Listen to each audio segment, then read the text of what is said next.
কবিতা কবিৰ হৃদয়ৰ স্বচ্ছ দাপোন। ইয়াতেই প্ৰতিভাত হয় কবিৰ মনোজগতৰ চিন্তা অথবা মহত্তম চেতনা। এয়া প্ৰজ্ঞা কলিতাৰ কবিতা অপৰাজেয়।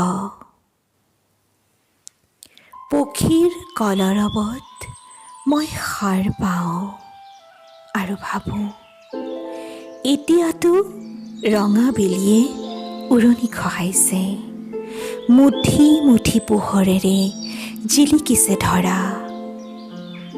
পোহৰনো কি দেখা নাই মই উপজা দিনৰে পৰা। হুমুনিয়াহটোৱে কয় তোৰ যে সময় সংকেততে আছে কথা।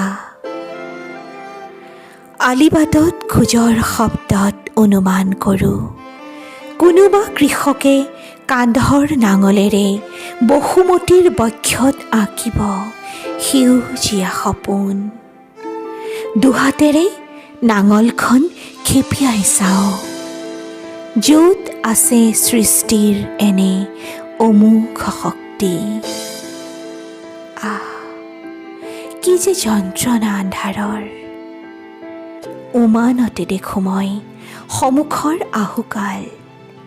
ঘ্ৰাণে কয় পৰিৱেশৰ স্বচ্ছতা।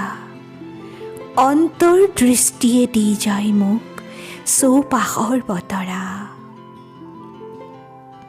মগৰিবৰ আজানে আনে মোৰ বাবে বিদায় বেলিৰ বতৰা। শংখ ঘণ্টা বৰকাহে কয় সন্ধ্যাৰ বন্তি জ্বলিব এতিয়া। মোৰ অনুভৱত পৃথিৱীৰ ৰূপ কিমান যে বিনন্দীয়া। এবাৰ চাব পৰা হ'লে আন্ধাৰৰ সতে পোহৰৰ আলিংগন।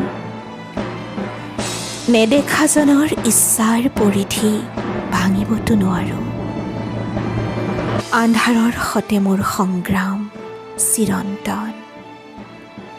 কিন্তু মনৰ ভিতৰৰ পৃথিৱী মোৰ অমলিন আশাৰ পোহৰেৰে উজ্জ্বল। চেতনাৰ পোহৰেৰে যন্ত্ৰণাৰ আন্ধাৰ নেওচি কিজানি গাবই পাৰোঁ জীৱনৰ যুগমীয়া গান, জীৱনৰ যুগমীয়া গান, যুগমীয়া গান।